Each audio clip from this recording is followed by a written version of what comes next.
Andrew, it's great to be sharing the possible podium in this post-Olympic euphoria for the Australian Christian Book of the Year. I've been reading some of your poems over the years, and you've got a new and selected poems in your book, Abundance. Yes. One of the things we're looking at is the idea of human flourishing, and poets often talk about that. They're getting to the minutiae of life and using the small things to talk about the big things. And as I read some of your poems, some of it reminds me of the likes of Philip Larkin, the great English poet of the 20th century. And just the observation stuff is very similar and very rich. But underneath his observations and questions, it's more nihilism or despair under there. Yours is different. Explain a little bit about that. Well, I think you're right about Larkin, that there's really no hope in what he has to say. Very powerful stuff. I write a lot about grief and our mortality as well, and that's to be deeply grieved. But as a Christian, I don't see that as the end of the matter. Now, I might not necessarily state that in a given poem, but I think that there's a sense of that even in the darkest of my poems. That there's a hope, eternal hope, in the Lord Jesus Christ. So I don't want to grieve like those without hope, but rather grieve like those who have a hope in the Christ.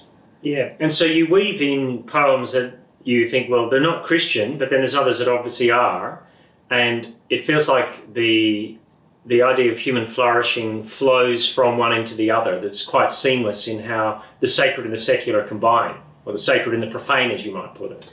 Yes, well, I don't see, I'm not saying anything that every Christian doesn't already know, but I don't see any distinction between the sacred and the profane. We're to do everything as unto the Lord, and so whether you're pruning your roses or writing a poem or preaching a sermon, your ultimate question is this honouring to the Lord, and how can I make it honouring to the Lord? And so whether I'm writing nature poetry or poetry about the faith or poetry about my family or whatever, I'm wanting to honour the Lord in that, and it's just a seamless whole. Really. I guess one of the ways that I endeavour to advance human flourishing is to write poems that are celebratory. Well, I remember Peter Cocan saying to me, he said, well, attacking something, opposing something, isn't the only way to bring forward and champion what is right and good. He said, you're doing that in a positive way in your poetry. And I thought that's very true. And even in terms of some of the things I write about, say my family, for example, love poems for my wife. One time at a poetry reading at a literary festival, I read a love poem for my wife, and I introduced it by saying, I must be the only person who writes love poems for his wife, and that must make me the most radical of you all. So here's a love poem, and this is for my wife Susan, and this is human flourishing. Apples. She lifts her long skirt to cradle the windfalls. Her legs are very white, like the flesh of apples. Some things about women a woman can never know, else she would not stand with her skirt caught up, or she would more often. She stands in the shade of the laden tree, unaware I am aware of her legs. Beloved, even the apples are blushing in your lap. That's human flourishing. Whoa, that is human flourishing. It's very beautiful. It is very beautiful and very vivid. And I guess in one sense, there's human flourishing, as I write in my book, is a contested space. And so writing positively into it rather than the deconstruction we've seen over the last 50 years about ideas and meaning is a way of saying, actually, let's stop the deconstruction process and look at the beauty. Yeah, well, in terms of things you're doing in your book, seems a part, and you can probably summarise this a little more effectively than I can. Well, no doubt you can. You wrote the book. I'm coming in as an observer.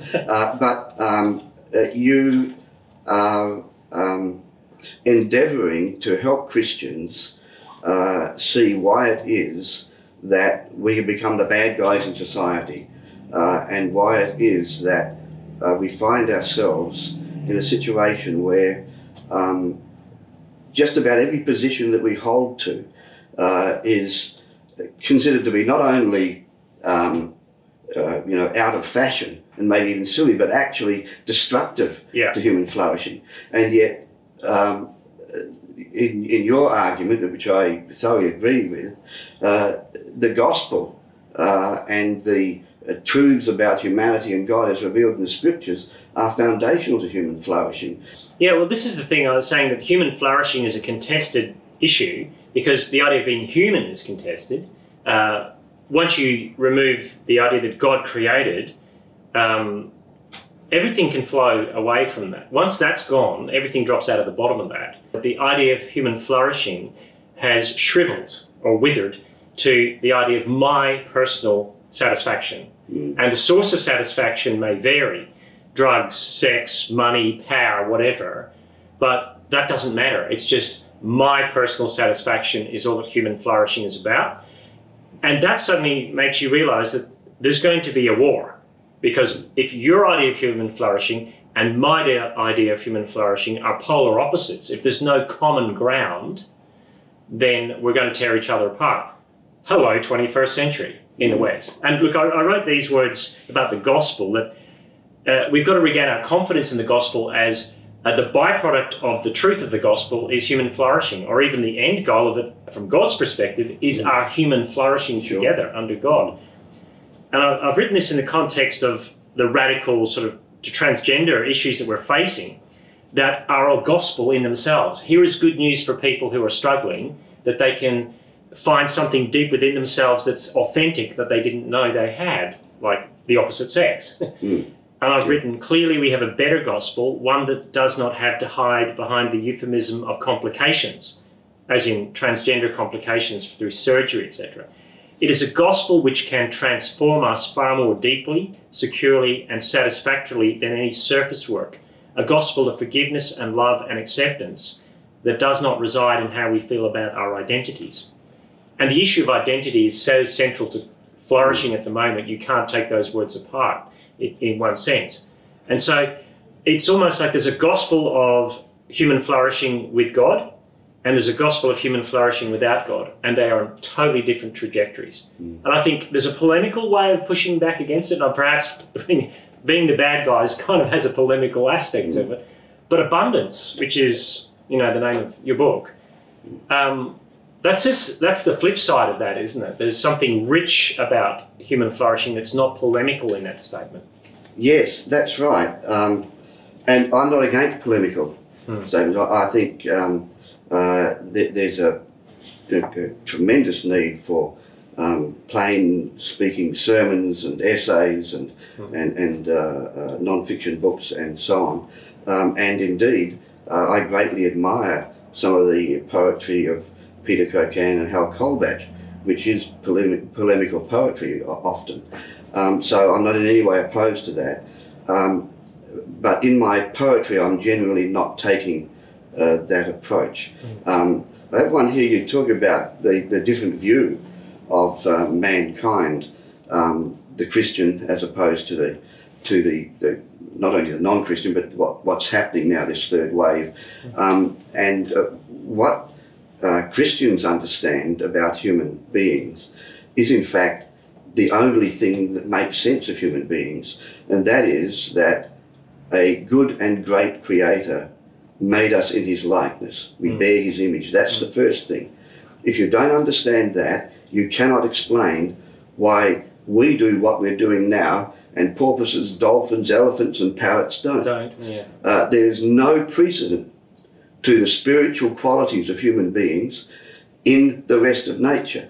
So how do you explain it? The image of God. There is no other explanation, but that is a perfect explanation.